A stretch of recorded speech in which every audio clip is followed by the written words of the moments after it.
Շնորհակալ եմ։ Տիկին Ղալեչյան,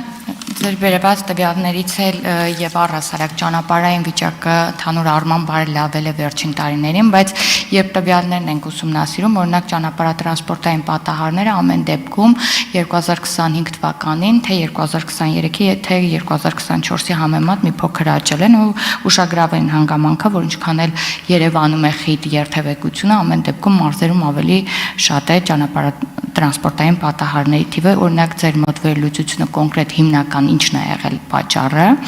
եւ երկրորդ հարցս գուցե մի փոքր շեղվեմ հիմնական թեմայից, հանրային տրանսպորտին միջմարզային, ներհամայնքային, ներմարզային տրանսպորտին է վերաբերվում, գիտեք, որ բոլոր մարզերում դեռ շարունակում է դա լուրջ խնդիր մնալ, այս հարցում ինչ ունենք, առաջընթաց ունենք, թե ոչ։ Շնորհակալություն հարցերի համար, ճանապարհատրանսպորտային պատահարների պատճառների վերլուծությունները իրականացվում են ներքին գործերի նախարարության կողմից եւ կարծում եմ եւ դրա մասին պարոն Հովհաննիսյանը իր ելույթում արձագանք ունի, կնշի պատճառներին կանրադառնա, բայց ընդհանուր առմամբ այստեղ մենք տարբեր խոսքի մեջ անդրադարձանք, որ պատճառները տարբեր են լինում, դրանք շատ հաճախ մեծամասն վարքաբանական բնույթ են ունենում, կապված են լինում երթևեկության կանոնների հետ